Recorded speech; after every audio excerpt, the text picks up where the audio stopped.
memanfaatkan platform berbasis teknologi, inovasi teknologi jasa keuangan atau fintech berkembang sangat pesat dalam 3 tahun terakhir ini. Nilai investasi global industri fintech pada tahun 2015 mencapai 20 miliar dolar Amerika. Di Indonesia, bisnis di bidang fintech juga terus bergeliat. Indonesia memang dipandang sebagai pasar potensial bisnis fintech. Postur geografis Indonesia yang terdiri atas ribuan pulau ini membuat literasi keuangan perbankan nasional masih relatif rendah. Menurut data Bank Indonesia, dari total jumlah penduduk 250 juta jiwa, ternyata baru 36% yang terhubung dengan bank. Lalu, sejauh mana kehadiran bisnis fintech dapat meningkatkan penetrasi keuangan dalam masyarakat Indonesia? Dan apa saja tantangannya? Ini menjadi bahasan Insight kali ini bersama saya, Desi Anwar.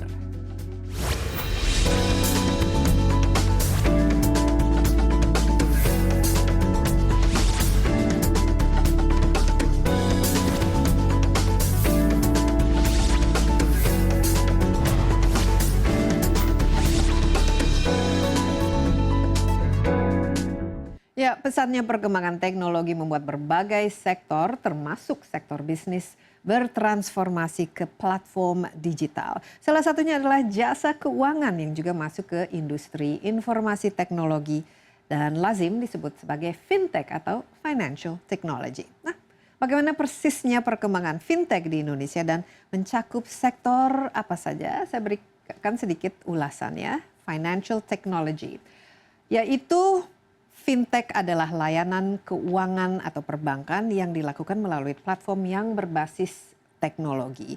Industri fintech berkembang dengan pesat di seluruh dunia, ditandai dengan investasi pada industri fintech secara global yang semakin meningkat. Nilai investasi industri fintech secara global meningkat dari 3 miliar dolar Amerika pada tahun 2013 ini menjadi lebih dari 12 miliar dolar Amerika pada tahun berikutnya dan mencapai 20 miliar dolar Amerika pada tahun 2015. Sementara negara dengan jumlah industri fintech terbesar yaitu Amerika Serikat sebanyak 4,7 juta, di India 1,91 juta dan di Inggris 820 ribu pengguna fintech terbesar di dunia. Sementara di Indonesia, bisnis fintech juga berkembang dengan pesat dan mencakup sejumlah bidang. Otoritas Jasa Keuangan atau OJK sebagai regulator yang mengatur dan juga mengawasi sektor usaha jasa keuangan ini membagi bisnis fintech ke dalam 6 kategori berdasarkan layanannya, yaitu lending atau pinjaman, asuransi, pembayaran, internet banking, donasi, serta manajemen keuangan. Selain itu, OJK juga mengelompokkan bisnis fintech berdasarkan pelakunya, yaitu fintech yang berdasarkan pelaku atau dikembangkan oleh perusahaan telekomunikasi, kemudian yang dilakukan oleh lembaga jasa keuangan, dan terakhir oleh kelompok usaha startup. Ya, perkembangan fintech di Indonesia menghasilkan sejumlah layanan yang memberikan kemudahan akses finansial bagi masyarakat maupun pelaku usaha. Dan fintech juga memungkinkan masyarakat sendiri, kita-kita ini, menjadi pelaku usaha di bidang keuangan melalui sistem yang jauh lebih terjangkau dan lebih mudah. Perkembangan teknologi dalam sektor digital telah mendorong lahirnya bisnis aplikasi berbasis internet. Dalam sektor finansial khususnya, kini dikenal financial technology yang populer dengan sebutan fintech. Siapa yang tak kenal mobile banking, e-banking, e-cash, dan aplikasi pengatur pembayaran seperti Dompetku. Tidak hanya melayani pembayaran, cakupan bisnis fintech telah meluas, mulai dari riset keuangan, investasi, pembayaran, peminjaman, perencanaan keuangan, hingga pembanding produk keuangan. Sampai pertengahan 2016, saat ini tercatat 120 perusahaan fintech di Indonesia dalam pengawasan Otoritas Jasa Keuangan atau OJK. Tersedia berbagai pilihan layanan berbasis fintech sesuai kebutuhan masyarakat. Kalau saya pengguna Tcash dan juga pengguna Sakuku. Karena menurut saya sih useful dalam artian kata adalah kadang kan kita sering kesiangan. Kalau saya misal sering kesiangan kerja akhirnya nggak bawa dompet. Kalau biasanya nggak bawa dompet mati gaya, nggak bisa bayar apapun. Kalau sekarang nggak bawa dompet, yang penting bawa handphone, saya masih bisa transaksi dan juga masih bisa makan enak dan juga naik transportasi. It makes the payment easier and everything. It's very helpful lah, jadinya juga kita berasa lebih safe, lebih aman karena kan ada third party-nya, ada kayak penjembatan antara payment kita dan kartu kita juga. Karena efisien dan praktis, fintech populer di kalangan masyarakat urban. Meski begitu, masih ada sejumlah orang yang belum percaya dengan metode pembayaran tanpa uang tunai. OJK tengah menggodok regulasi untuk mengawasi perkembangan fintech agar tidak merugikan konsumen. Natia Shina, Jakarta.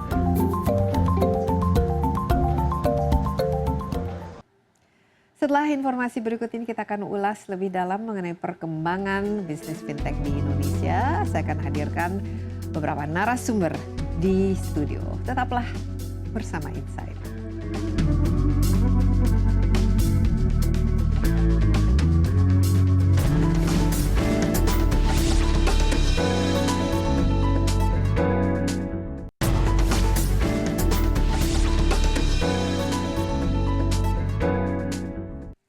Ya, kita kembali dalam Insight. Industri Financial Technology atau Fintech ini tengah berkembang pesat di Indonesia dan mencakup sejumlah sektor yang menggerakkan perekonomian.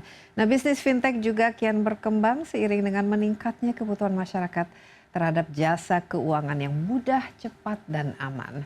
Sampai sejauh mana perkembangan industri Fintech di Indonesia dan sektor apa saja yang berpeluang menggunakan Fintech? Saya sudah ditemani oleh Sekjen Asosiasi Fintech Indonesia, Karania Dharma Saputra. Halo Bung Karania, apa kabar? Baik. Terima baik, kasih. Mbak. Ini ngomong-ngomong, sekarang misalnya kalau bayar bill, kartu kredit, transfer dan lain sebagainya, pergi ke bank nggak? Udah enggak, Udah jelas. enggak, kan? Jelas sekali. Jelas sekali ya. Jadi era di mana kita harus semuanya ke bank dan lain sebagainya itu bisa dikatakan sudah era betul. yang masa lalu. Ini ngomong-ngomong financial technology, sekarang sudah ada asosiasinya kan? Iya. Sejak kapan persisnya di? Asosiasi berdiri September tahun lalu, Mbak. Oh, jadi baru 1 tahun ya? Iya, betul. Nah, waktu itu kira-kira pemikirannya apa? Kenapa? Dan kira-kira jumlah dari anggota asosiasi itu sendiri sekarang Iya. berapa? Sekarang kami sudah ada 35 anggota, Mbak. Semuanya fintech companies. Ditambah dengan 11 lembaga keuangan konvensional, termasuk bank.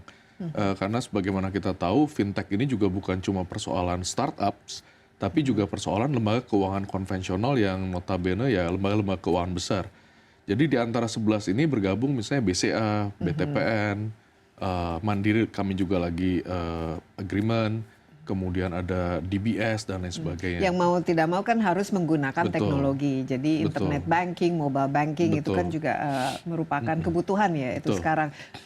Ide waktu mendirikannya itu persisnya apa kira-kira yang ingin dicapai dengan adanya asosiasi seperti ini? Ya, jadi saya kira berbeda dengan e-commerce dan kemudian online play lainnya, Mbak Desi ya, kita semua tentu aware bahwa financial technology area itu adalah is a regulated area gitu. Jadi dalam hal ini kami semua sadar bahwa ekosistem, khususnya dalam hal ini regulasi itu menjadi faktor determinan bagi perkembangan fintech kita ke depan.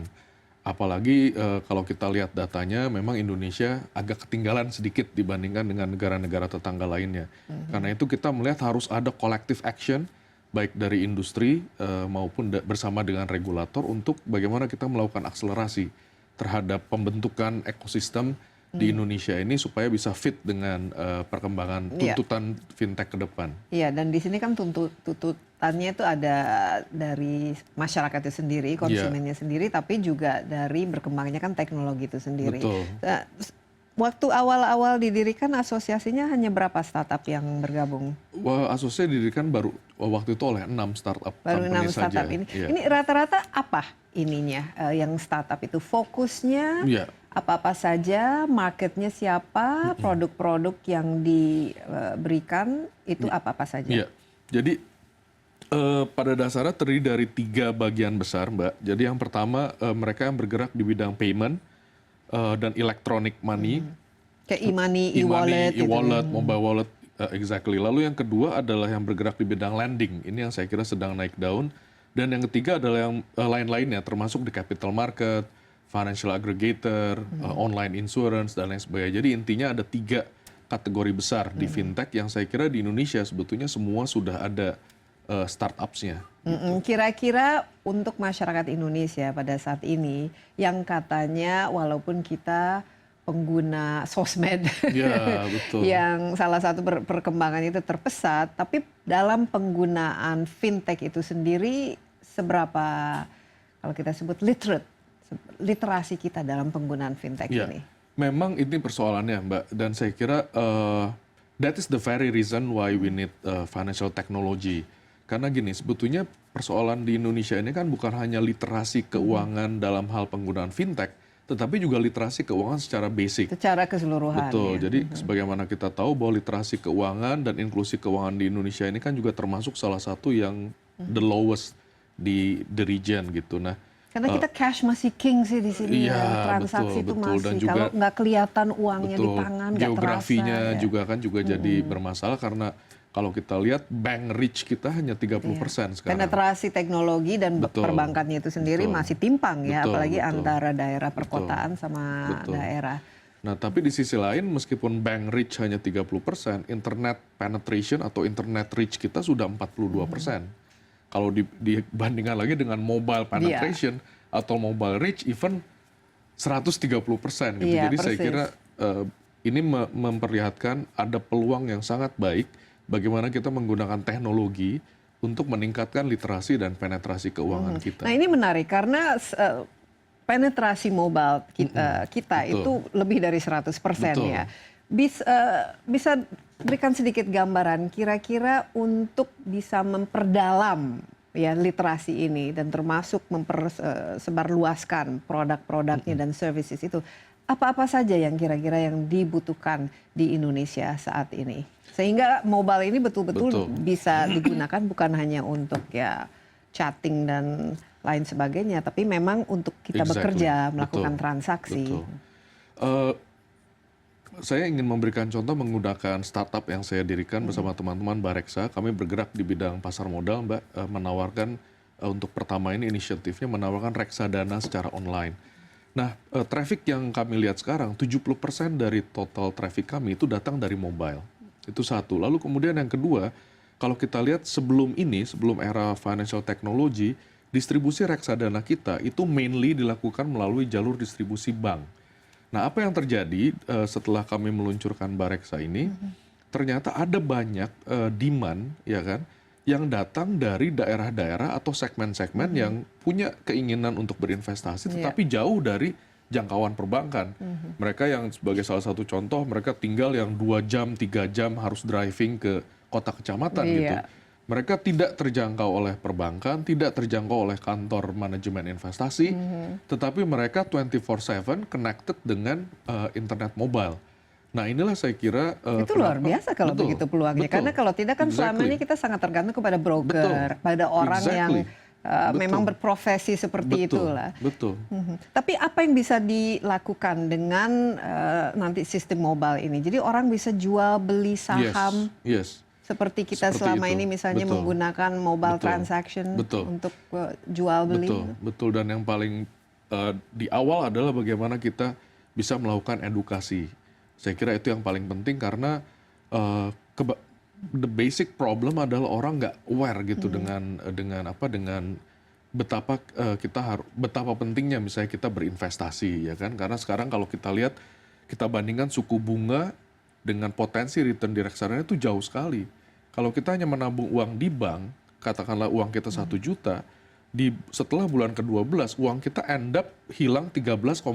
Iya, karena dipotong ini itu dan macam-macam. Jadi sebenarnya kalau kita melakukan transaksi termasuk jual beli saham lewat online, ini kan berarti cost yang harus dikeluarkan itu juga bisa lebih kecil ya, karena tidak ada istilahnya kan tidak perlu punya banknya, tidak perlu harus bayar ininya lah staffnya atau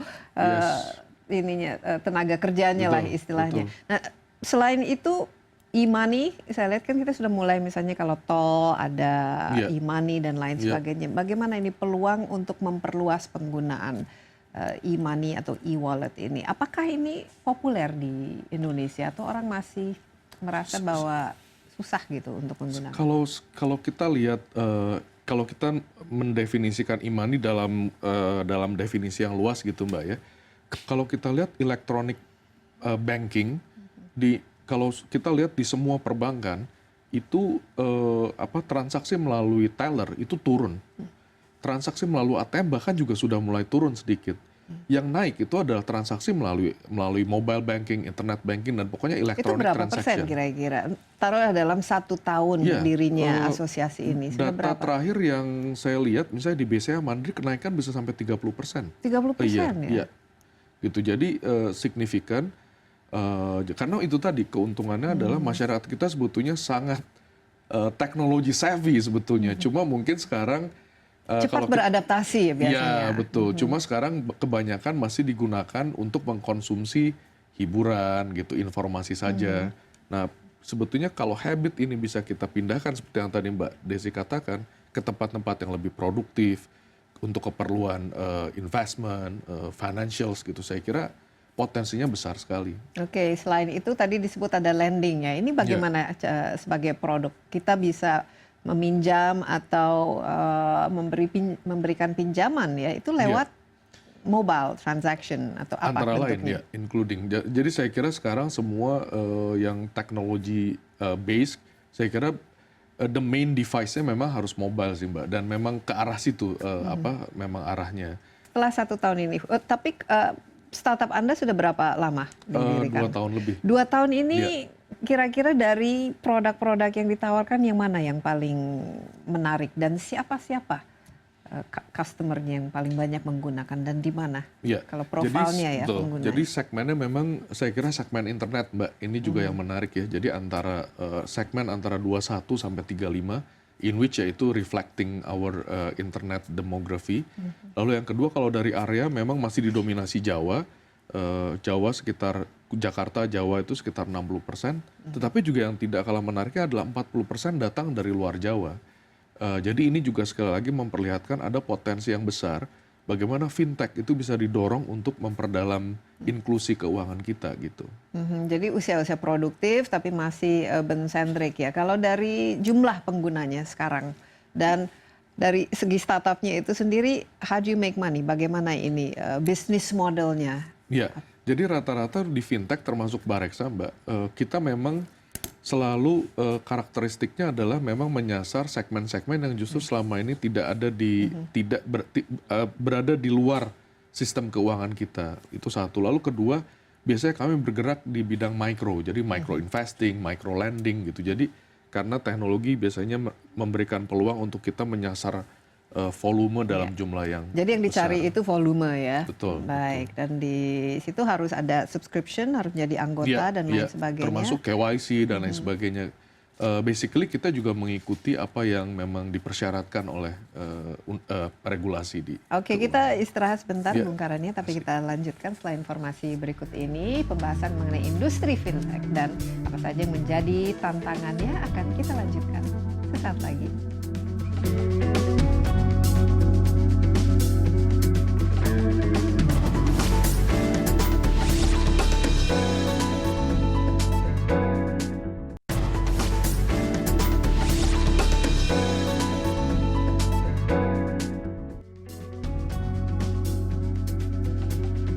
Iya, kembali dalam Insight. Tingginya aktivitas keuangan masyarakat menjadi potensi yang besar bagi pengembangan fintech di Indonesia atau financial technology. Keberhasilan perkembangan fintech di Indonesia juga tidak lepas dari peran serta pemerintah.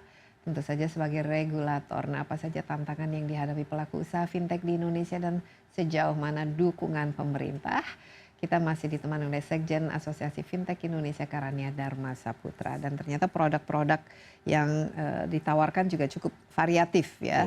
Dan ini tentu saja bisa membantu ya perekonomian Indonesia. Iya. Apalagi saat ini mungkin salah satu yang dihadapi oleh UKM itu adalah misalnya akses terhadap capital atau Iya. terhadap modal dan lain Betul. sebagainya. Tapi di lain pihak yang penting kalau masalah keuangan itu kan apakah aman. Nah, Iya. ini yang sering kan kalau kita misalnya menggunakan transaksi online dan lain sebagainya, apalagi sekarang mengenai hacking dan hacker dan lain sebagainya, kan itu juga ada kekhawatiran. Kedua, ini bagaimana dari segi regulasinya itu sendiri, karena sektor keuangan kan salah satu yang memang harus diawasi sangat ketat ya, terutama oleh pemerintah dan OJK misalnya. Bagaimana dalam skema semua ini fintech ini berada? Ya, jadi kalau soal security memang itu juga menjadi concern utama bahkan bagi kami yang memang bergerak di area fintech ini, Mbak, karena kami semua aware bahwa ini kan industri ini hanya bisa berkembang kalau kita mendapatkan kepercayaan dari masyarakat. Nah, karena itu dari sisi teknologi, katakanlah seperti Bareksa, itu juga memang sistem kami diaudit gitu, Mbak. Kemudian kami juga mengenakan sistem keamanan yang berlapis, dan saya kira semua standar keamanan di dunia keuangan pada prinsipnya dilakukan, termasuk oleh karena sekali fintech bocor, startups. sekali Betul, ada sesuatu yang betul, terjadi, orang betul. langsung khawatir. Betul, kan? betul. Sistemnya juga di double gitu kan sebagai backup dan lain sebagainya. Kalau regulasinya itu sendiri, hubungan atau oversight dari OJK ini sekarang sudah termasuk ke kegiatan yang dilakukan oleh teman-teman di startup fintech. Iya, jadi saya kira OJK dalam hal ini sangat progresif.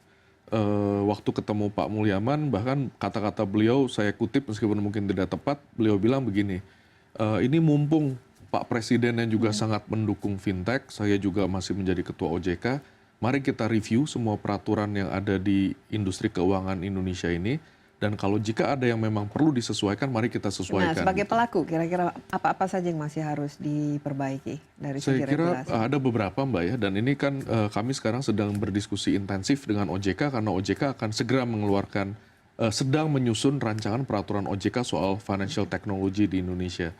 Nah, salah satu isu yang saya kira sangat krusial, misalnya salah satunya adalah soal penggunaan digital signature, tanda tangan elektronik. Ya. Saya kira itu sangat penting dan sangat akan besar impact-nya terhadap akselerasi industri teknologi jasa keuangan kita ke depan.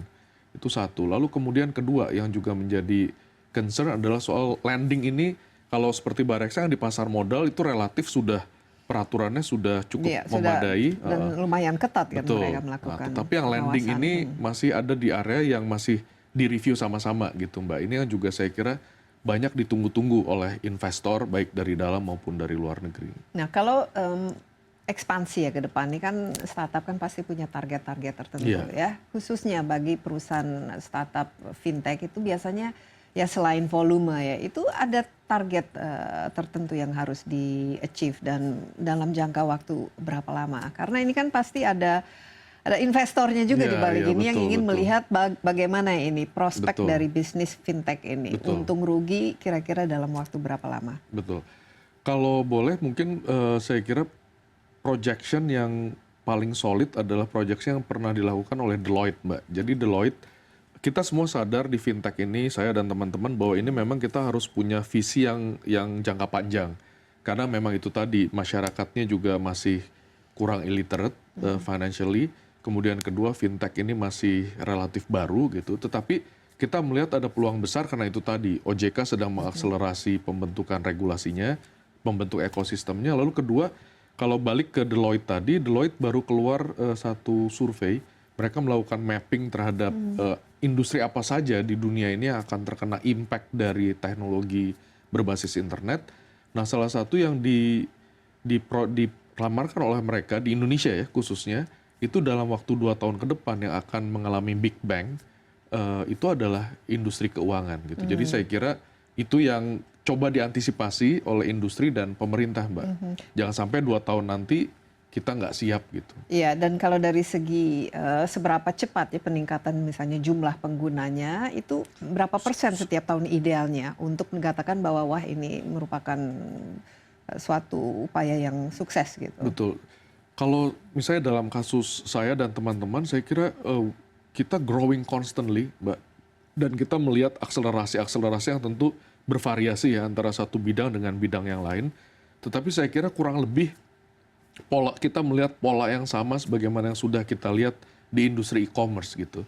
Sekarang mungkin 5 tahun lalu orang nggak begitu familiar gitu kan. Sekarang sangat Sekarang familiar semua dengan belanja baju apa betul. Tapi bisnis fintech ini kan berarti harus dilakukan atau dikerjakan oleh orang-orang yang memang bukan saja paham terhadap financial dan investment, tapi orang-orang yang punya, yang accredited ya, yang memang Ya, expert betul, dalam hal betul. itu. Ini merupakan salah satu persyaratan untuk Iya. membangun ini. Jadi kalau seperti di Bareksa itu karena kami merupakan perusahaan teknologi kebetulan pertama Mbak yang mendapatkan lisensi resmi dari OJK sebagai agen penjual efek reksadana. Jadi ada fungsi-fungsi tertentu yang memang harus ada lisensinya. Seperti misalnya tenaga marketing kami itu harus memiliki lisensi khusus untuk menjual reksadana kepada publik misalnya. Jadi untuk mendirikan startup Yes. fintech ini harus punya license. Yes. Untuk yang sudah diregulasi seperti misalnya kalau seperti Bareksa itu definitely kami harus punya license, Mbak. Tapi Sistem kami diaudit, beberapa function itu harus dilakukan oleh personil-personil Tapi yang kan sebenarnya kan siapa saja kan bisa membangun ini karena ini kan basisnya kan aplikasi istilahnya. Itu Bung Karania melihat ada misalnya ya siapa tahu membuat aplikasi untuk lending dan lain sebagainya. Itu kan yang memiliki Iya. yang memiliki kapasitas untuk membuat mendevelop suatu aplikasi kan banyak ya sekarang. Betul, tapi gini Mbak, jadi seperti yang tadi saya sampaikan bedanya dengan e-commerce kan ada di area yang unregulated. Iya. Dan siapa saja kan bisa Betul. sebenarnya. Tapi kalau di financial technology, this is a regulated business yang belum diregulasi cuma lending dan ini akan segera diregulasi. Jadi teman-teman yang bergerak di mobile payment, di electronic payment, di insurance itu semua harus memiliki lisensi Iya. dari pemerintah. Karena kuncinya di sini adalah keamanan Betul, kan. betul. Perlindungan nasabah. Tapi bisa dan lain dikatakan sebagainya. bisnis ini di Indonesia fintech ini aman, sangat aman. Jadi orang juga menggunakannya bisa dengan inilah mereka merasa tidak terlalu takut lah menggunakan. Saya kira kalau dalam pengalaman kami di Bareksa, Mbak, saya kira begitu karena pada prinsipnya kami harus melakukan KYC dulu, gitu meskipun kami nggak kenal ini siapa orang yang mendaftar, kami harus mencocokkan nomor KTP-nya, kami harus verify dulu apakah betul rekeningnya, lalu kita report semua datanya ke OJK dan lain sebagainya. Jadi uangnya juga kalau dalam hal reksadana online ini bahkan tidak kami pegang, itu ditransfer ke custodian bank dan lain sebagainya. Jadi kuncinya itu semua harus terdaftar, Betul, license dan mengikuti regulasi betul. ya. Dan sehingga- kami diaudit secara reguler oleh regulator. Baik, terima kasih banyak Bung Terima kasih, Karania. kasih, Ya, Mbak. menarik sekali ya. Ya. Luar biasa perkembangan dunia Ya, mudah-mudahan teknologi dalam penggunaannya. lebih berkembang lagi ke Dulu depan. biasanya kalau kita mau apa-apa Iya. ya ke bank atau Iya. kirim wesel. Kira sekarang ya udah lama nggak denger ya wesel, Sekarang giro. itu giro, Betul, sekarang betul. semua tinggal transfer, Iya, transaksi, betul. belanja semua bisa kita lakukan Betul. online ya. Setelah informasi berikut ini kita akan lanjutkan pembahasan mengenai financial technology atau fintech kali ini bersama narasumber lainnya. Tetaplah bersama Insight.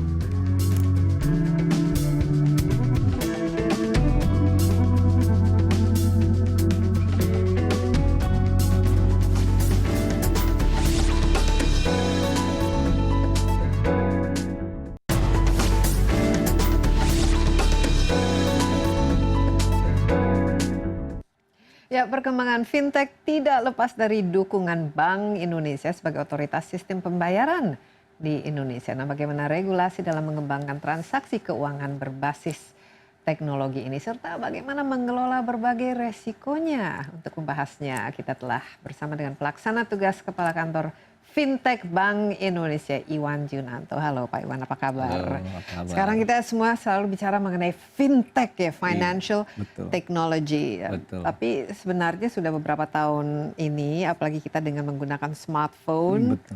yang namanya mobile banking, internet banking itu sudah menjadi bukan baru lagi ya. Ya. Sebenarnya itu merupakan bagian dari kita melakukan transaksi. Nah, financial technology ini yang saya lihat masih harus ada perbaikan atau perbaruan itu dari sistem regulasinya. Biasanya ada inovasinya dulu digunakan dan kemudian baru regulasinya. Bank Indonesia dalam hal ini perannya bagaimana? Apalagi sekarang sudah ada kantor khusus Iya, BI Fintech, BI Fintech di bawah Office. saat ini di bawah Iwan sendiri ya. Sistem bayaran. Ya. Sistem bayaran. Sistem bayaran.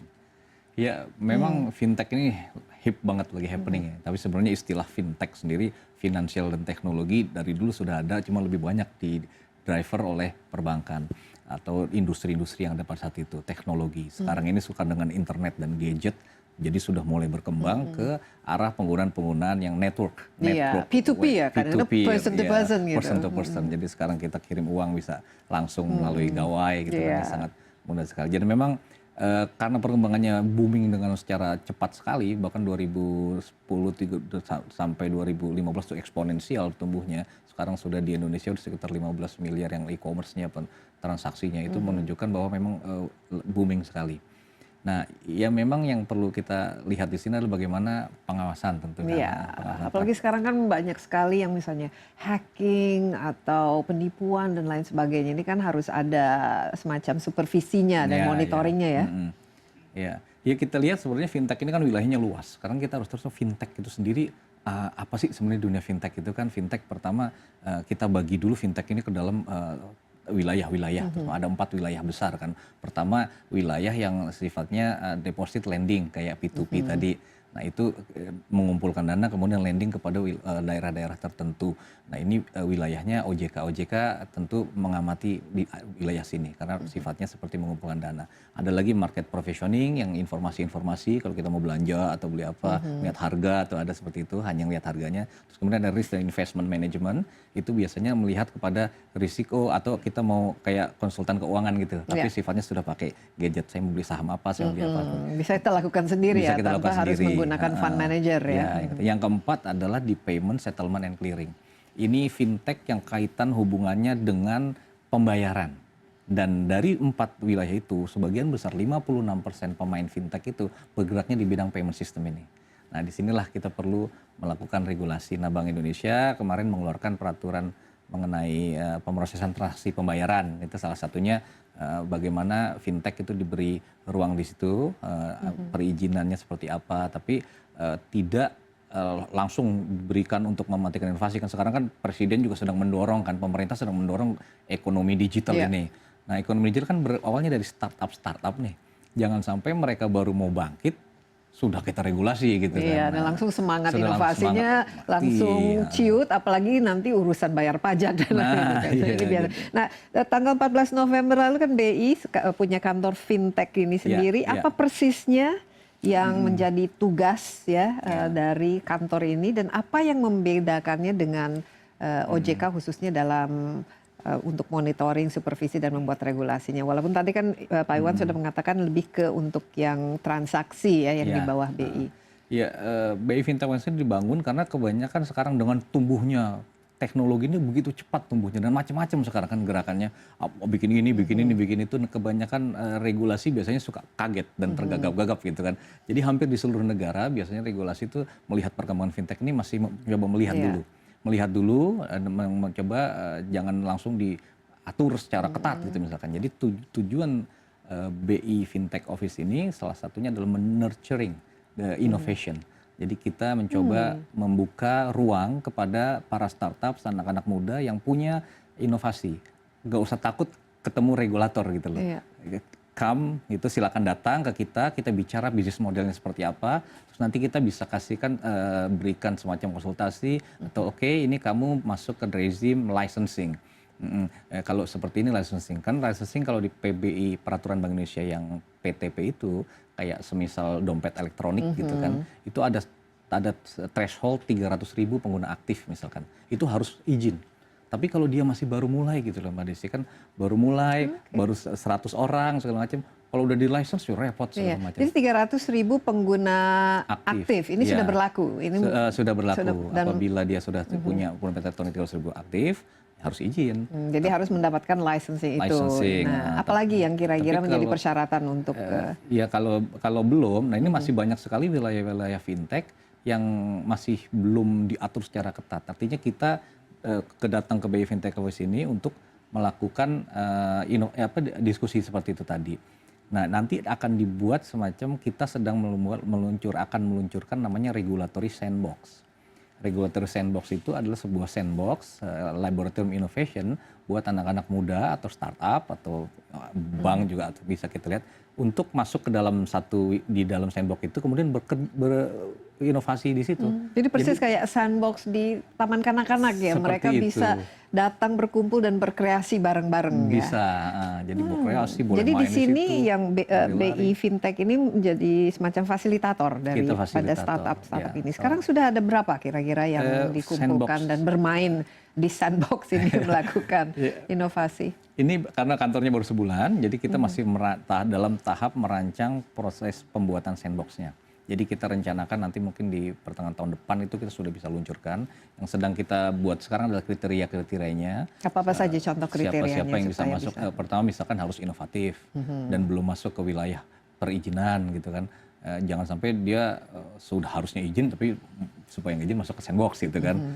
Atau dia harus inovatif dan baru gitu kan. Jadi banyak ide-ide Jadi baru. betul-betul untuk mereka yang startup dan di sini ada apa-apa saja yang fasilitasi yang diberikan, termasuk financing atau mungkin untuk mendapatkan. Belum sampai ke sana, nanti kita atau masih akan dalam bicarakan. Ya masih dalam tahap pembicaraan. Ide Kalau di beberapa negara kan berbeda-beda. Seperti di Singapura itu ada tahap financing juga, ada grant dari Monetary Authority Singapura. Nanti kita sedang tahap coba membicarakan bagaimana sandbox ini kriterianya, kemudian di dalamnya bisa berapa lama gitu kan, nggak bisa seterusnya di sandbox kan. Jadi misalkan kita kasih Jadi kalau sudah agak besar, ini udah oke, kamu bagus, inovatif dan marketnya oke, keluar boleh kasih misalkan sertifikasi sudah masuk sandbox gitu misalkan, atau ini bagus masuk licensing, kamu diproses ke license. Nah idealnya kira-kira berapa lama nih, apalagi Pak Iwan sendiri kan backgroundnya ekonomi dan juga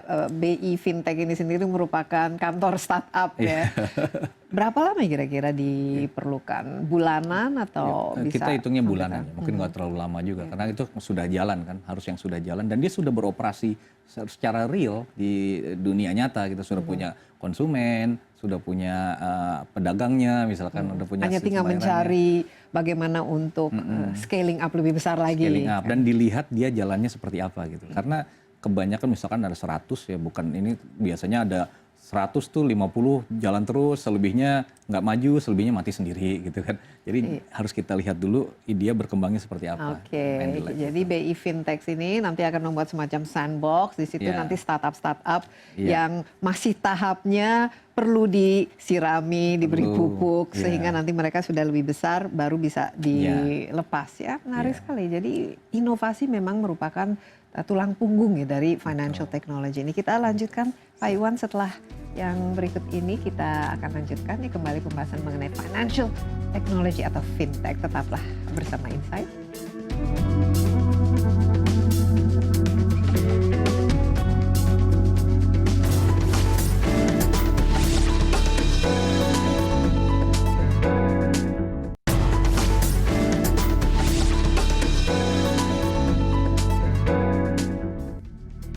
Ya, kita lanjutkan pembahasan mengenai fintech bersama dengan pelaksana tugas Kepala Kantor Fintech Bank Indonesia Iwan Junanto. Dan kantor fintech ini ternyata masih sangat baru, tapi nanti akan merupakan semacam cikal bakal dari berbagai macam inovasi yang berkaitan dengan fintech. Kalau kita lihat sekarang yang ada di Indonesia ini kan sebenarnya kan sudah banyak, sudah berjalan, dan apalagi yang di bawah BI Fintech ini kan lebih ke payment system ya. Pak Iwan sendiri melihat pertumbuhan dan animo masyarakat menggunakannya dan serta jumlah dari startup ini sekarang sudah berapa ya kalau kita? Iya, kita melihat ini kita berada pada suatu tahap growing ya, tahap pertumbuhan yang luar biasa daripada fintech di Indonesia ini.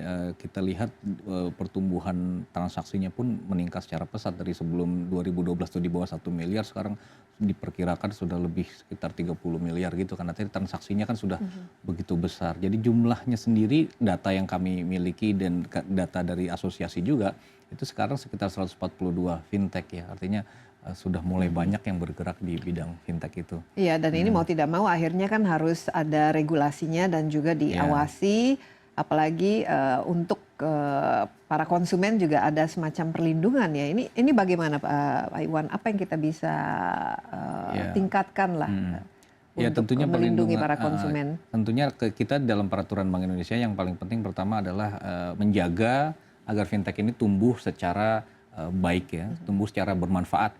Tapi di sisi lain tidak boleh melupakan kehati-hatian. Jadi perlindungan konsumen tetap, terus ada lagi aturan misalkan harus menggunakan rupiah, gitu kan. Jadi jangan transaksi di sini pakai harga mata uang asing, gitu kan. Jadi itu harus dijaga juga. Terus kemudian penempatan data juga harus di Indonesia. Terus ketiga adalah perlindungan konsumen. Risiko-risiko yang muncul itu ada diatur di sana. Jadi setiap perusahaan fintech itu harus berusaha seoptimal mungkin untuk menjaga keterlindungan nasabahnya. Ya, nah ini berarti kan harus bonafit lah istilahnya dari 100 berapa sekian ya fintech startup yang ada di Indonesia. Ini nanti pengecekannya bagaimana? Kalau kita ke bank kan biasanya kan ya two ways ya, ada know your customer di mana mereka mendata siapa customernya, tapi di lain pihak kita juga cari bank yang istilahnya bonafit. Nah, kalau ini kita kan bisa saja tidak tahu, harus orang yang dibalik itu harus membuktikan bahwa mereka itu jujur kalau kita meminjamkan uangnya atau kita meminjam dari mereka. Itu tidak akan dibawa lari atau tidak hilang begitu saja kan? Ya memang yang menarik dari tumbuhnya fintech ini ada satu hal yang lebih dinamakan seperti trust gitu ya. Jadi trust ini luar biasa dalam fintech kan ada seperti yang P2P lending kepada pedagang UMKM, ada petani-petani gitu. Kadang-kadang mereka membangun engage dengan petaninya sendiri, terus kemudian kita melihat jadi ikatan trustnya itu memang tumbuh di perusahaan-perusahaan fintech. Tapi memang betul bahwa ini memang tidak bisa dilepas begitu saja. Jadi karena biasanya kalau ada satu atau dua kasus nanti justru bisa merusak ya semua kepercayaan terhadap fintech ini ya. Betul. Makanya koordinasi mungkin dalam waktu dekat OJK juga akan mengeluarkan. Ini koordinasi baik ya dengan OJK. Kita selalu berkoordinasi. Jadi karena tadi singgungan-singgungannya itu banyak di dunia fintech ini. Jadi kita punya sebuah forum rutin juga ketemu dengan kawan-kawan di OJK untuk membicarakan hal ini. Bahkan kita bukan hanya BI dan OJK, karena terkait juga misalkan dengan Kominfo, Kemendak gitu kan, bahkan PPATK dan Bareskrim semua juga. Nah misalnya kalau kita menyimpan uang deposito di bank, sekarang ada yang namanya kan LPS, kita minimal merasa bahwa kalau ada apa-apa pada bank itu terjamin lah sampai 2 miliar gitu. Nah ini kan mau tidak mau kan harus ada jaminan. Ini nanti merupakan bagian di bawah LPS atau bagaimana? OJK ya, ini nanti dengan ketentuan dengan OJK juga. Yang pengetahuan lendingnya itu. Tapi memang kita bicarakan terus, karena ini kan masih growing, karena kalau nanti dibuat semacam aturan langsung ketat begitu kan, ini langsung mematikan semangat Tapi kita inovasinya. yang pasti adalah regulator itu aware terhadap hal ini,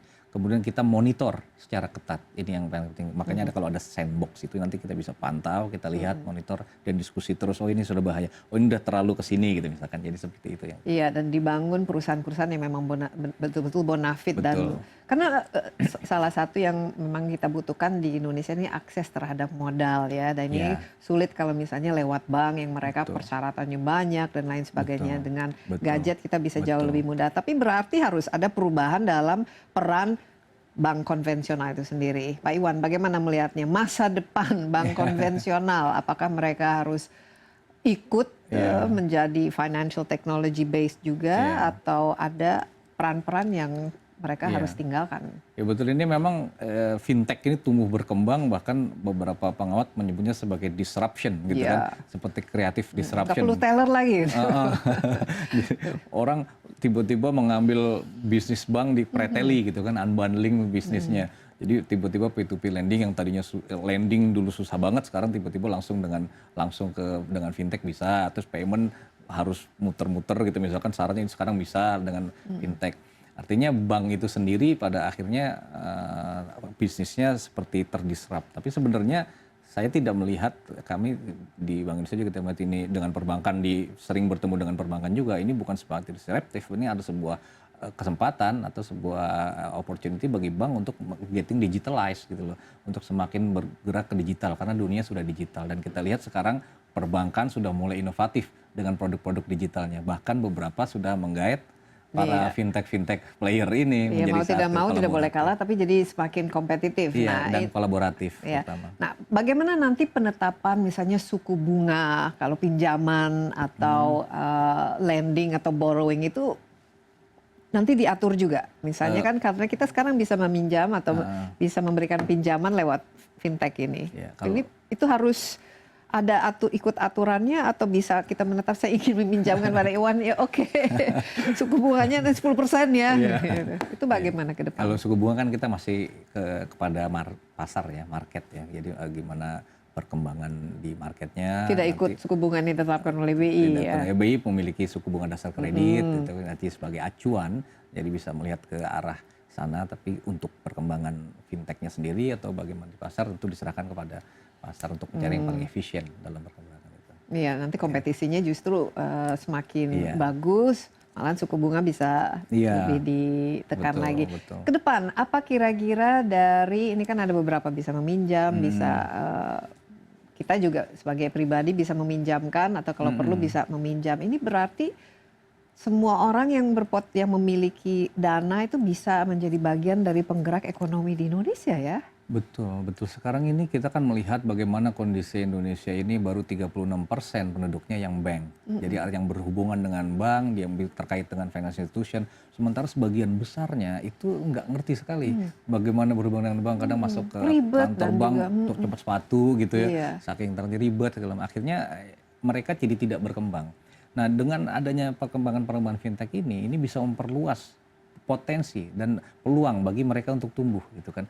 Bahkan kita lihat nih hasil survei dari Deloitte, UMKM yang bergerak di Indonesia, yang bergerak di bidang online, yang sudah mulai masuk ke online, itu omsetnya bisa naik 80% misalkan. Seperti itu. Artinya dia punya potensi untuk mengembangkan pasarnya, bukan hanya di kampungnya gitu, Iya. tapi sudah bisa kirim ke luar gitu. Dan kan. ini juga jauh lebih fleksibel ya kalau kita Lebih menggunakan pakai fleksibel. gadget. Yang penting gadgetnya itu ada, Ya. terjangkau dan koneksinya itu ada ya. Koneksinya. Nah, Iwan 1-2 tahun ke depan kira-kira wajah fintech Indonesia bagaimana? Berapa persen kira-kira orang yang semakin bisa mendapatkan akses terhadap modal? Karena ekonomi inklusif ini Ya. merupakan salah satu cara untuk membuat kita mendistribusi ya Ya, income betul. ke seluruh Indonesia. Ya, kami Mengurangi gap ya, antar betul. kemiskinan itu juga bisa. Ya, kami melihat potensinya ini akan cepat dalam 1-2 tahun ini. Karena kita lihat 1-2 tahun terakhir ke belakang saja belum sepesat ini kan. Artinya dalam 1-2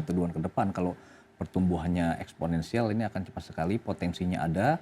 Masyarakat Indonesia 42% lebih adalah Gen Y dan milenial, semuanya pakai gadget kan, anak-anak muda sudah dikit-dikit pakai gadget. Terus kemudian pemegang mobile kita juga jumlah mobile itu udah 300 juta lebih dibandingkan dengan penduduk yang hanya 250 juta. Iya. Artinya Dan sudah harganya lebih juga banyak. semakin terjangkau Artinya ya. semakin terjangkau. Artinya potensi ini memungkinkan untuk tumbuh semakin cepat. Ini kenapa pemerintah, regulator jangan sampai ketinggalan. Semangat jadi regulator- maksudnya. Jadi Iya.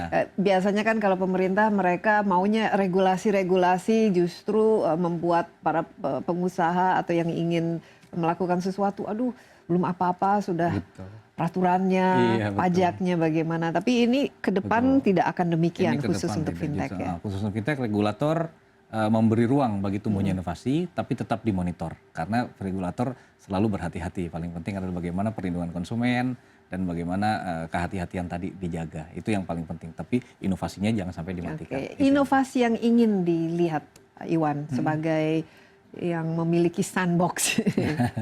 Seperti apa saja inovasi yang diharapkan ke depan? Inovasi-inovasi terutama yang membedakan Indonesia dengan negara maju, fintech perkembangan di negara maju lebih kepada added value, tapi di Indonesia pertumbuhan fintech itu lebih kepada menjawab masalah-masalah yang ada di negeri kita, yaitu bagaimana tadi inklusif finansial. Inklusif, supaya perusahaan yang awalnya mikro bisa menjadi berkembang. kecil, yang kecil bisa menjadi menengah. Betul, iya. Nah, ini Jadi- yang selama ini mungkin bank konvensional masih belum bisa memenuhi. Ya, betul. Tapi kedepannya ada perubahan juga dalam regulasi untuk bank konvensionalnya supaya mereka juga mau tidak mau mengikuti kan Ya, perkembangan ini. Bank konvensional tentunya diharapkan akan semakin terus sinergi, kolaboratif, dan tentu arahnya menuju digital itu akan semakin banyak ya ke depannya. Semakin besar itu harapan kita juga karena untuk menjawab tantangan ini, tantangan dari fintech supaya semakin luas lagi layanannya.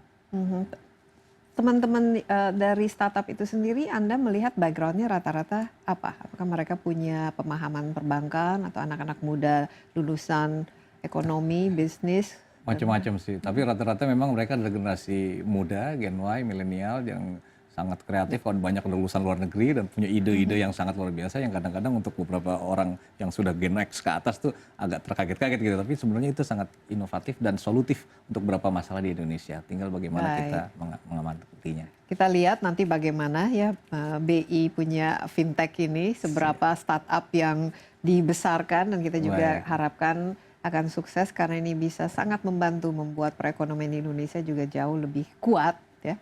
Kita semua orang ini kalau punya akses bisa menjadi borrower tapi bisa menjadi lender juga ya. Jadi kalau punya akses terhadap modal juga hanya diperlukan gadget itu. Tidak harus pergi ke bank. Iya, betul.